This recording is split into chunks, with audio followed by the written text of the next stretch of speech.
हो नक्कीच समन्स केलेला आहे त्यामुळे मला जायला पाहिजे. गेल्या वेळेला पण समन्स होता परंतु काही कारणास्तव मी बाहेरगावी होतो त्याच्यामुळे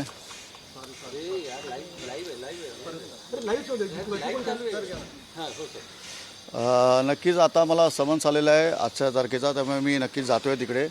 गेल्या वेळेला पण मला समन्स होता परंतु मी काही कारणास्तव बाहेरगावी असल्याकारणाने मी जाऊ शकलो नाही त्यामुळे आज जाणार आहे आणि त्यांची जी काही प्रश्न आहेत त्याला मी उत्तर देणार आहे. उमेदवारी जाहीर झाल्यानंतर समन्स पाठवण्यात आला त्यानंतर पुन्हा 29 तारखेला आणि मग 8 तारखेला मुद्दामून हे टार्गेट केलं जातं आहे असंही तुमच्या नेत्यांकडनं म्हटलं जातं. तुम्हाला वैयक्तिक काय वाटतं? मला असं वाटतं की तुम्ही जो प्रश्न विचारताय त्याच्यामध्येच उत्तर आहे.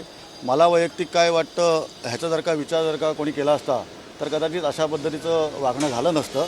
परंतु ठीक आहे आपणही या सगळ्यामधला चौथा स्तंभ आहात त्यामुळे आपल्या माध्यमातूनही त्याचं उत्तरं निघाली पाहिजेत हेच माझं म्हणणं आहे. भैया राजकारणात सर्व शक्यतांवरती विचार करून काम करायचं असतं. तुम्ही स्वतःची मानसिक तयारी केलेली आहे आणि तशा पद्धतीने तुमच्या जीवनशैलीमध्ये तुम्ही बदल केले आहेत. काय सांगाल कसे बदल तुम्ही तुमच्या जीवनशैलीमध्ये केले जर का काही कारवाई झाली तर त्या अनुषंगाने? पण मला असं वाटत नाही कारवाई होईल म्हणून कारण आत्तापर्यंत मी त्यांना कॉपरेट करत आलेलो आहे. गेल्या वेळेचाच एक समन्स माझ्याकडनं टाळला गेला होता परंतु त्यालाही कारण होतं आणि त्यावेळेलासुद्धा मला काही राजकीय माझ्या कमिटमेंट्स आहेत म्हणून मी त्यांच्याकडे 8 आठवड्याचा वेळ मागितला होता परंतु तो त्यांच्याकडनं देण्यात आला नाही आहे. त्यांनी 12 दिवसातच मला परत बोलवलं त्याच्यामुळे मी परत जाणार आहे त्या ठिकाणी. लाईफस्टाईलमध्ये काही बदल केले आहेत तुम्ही? लाईफस्टाईलमध्ये जसं बातम्या तसं तुम्ही जमिनीवरती झोपताय नॉनव्हेज वरचे केले ते जरा सांगा की काय तयारी मानसिक तयारी? नाही लाईफस्टाईलमध्ये जो बदल आहे तो आता मला उमेदवारी जाहीर केल्यामुळे झालेला आहे.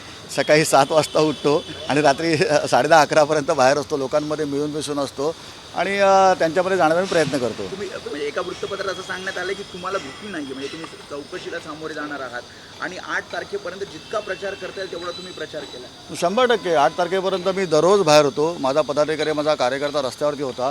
लोकांपर्यंत पोहोचण्याचा आम्ही चांगल्या रीतीने प्रयत्न केला आणि ज्या वेळेला लोकांकडे गेलो त्या वेळेला या सगळ्या गोष्टींचा उलगडा त्यांच्याकडनंही झाला आहे माझ्याकडनं झालेला आहे आणि नक्कीच जर का मी काही केलं नसेल तर मला भीती नसणार 100% आणि मला खात्री आहे माझ्याकडनं काही गुन्हा झालेला नाही आहे.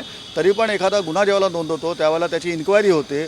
बऱ्याच लोकांची इन्क्वायरी होते ते काही सगळे गुन्हेगार नसतात. तशी माझी इन्क्वायरी चालू आहे आणि त्याला मी सपोर्ट करतोय चांगलं त्यांना सहकार्य करतायत. काय कारवाई केली तर त्याला सामोरं जायला तयार आहे का? आता सूडबुद्धी वगैरे असं मला काही म्हणायचं नाही आहे. शेवटी प्रत्येक तपास यंत्रणा आपापलं कामं करत असतात आणि त्या तपास यंत्रणेवरती मला असं वाटतं की सगळ्यांचा विश्वास पाहिजे. आता सूडबुद्धीनी करतायत की नाही करतायत ह्याचं उत्तर जनताच देईल. निघण्याआधी तुम्ही पक्षप्रमुखांशी चर्चा केली की त्यांच्याकडून काही निरोप आला आहे का तुम्हाला? नाही नक्कीच मी ज्यावेळेला माझी उमेदवारी जाहीर झाली त्याच्यानंतर 2-3 दिवस मी थोडं कामात व्यस्त असल्या कारणाने मी साहेबांना भेटू शकलो नाही परंतु त्याच्यानंतर उद्धव साहेबांना भेटून मी माझ्याबद्दलच्या सगळ्या गोष्टी त्यांच्याकडे क्लिअर आउट केलेल्या आहे आणि उद्धवसाहेब ठाकरे संपूर्ण पक्ष आणि इंडिया आघाडी हे माझ्या पाठीमागे ठामपणे उभे आहेत. 30 ते 31 वेंडर यामध्ये होते. तुम्ही म्हणतात की काही जणांना बाजूला सोडलं. 30 ते 31 नाही जवळजवळ 70 ते 80 वेंडर्स ह्याच्यामध्ये आहेत आणि काही लोकांना चूज करून त्यांच्यावरतीच आरोप करतायत असं मला वाटतं आहे. पण शेवटी तपास यंत्रणा आहेत त्यांनी त्यांचं काम करावं. काही जण यामध्ये शिवसेना शिंदे गटात आहेत त्यामुळे त्यांना मुद्दामून सोडण्यात आलं असंही सांगितलं जातं. बघा कसं आहे की काही जणं आहेत किंवा काही जण आहेत ह्याच्यामध्ये मला जायचं नाही आहे. मला समन्स आलेलं आहे आणि त्या समन्सचं उत्तर मी देणार आहे आणि त्याच्याकरता मी निघालो.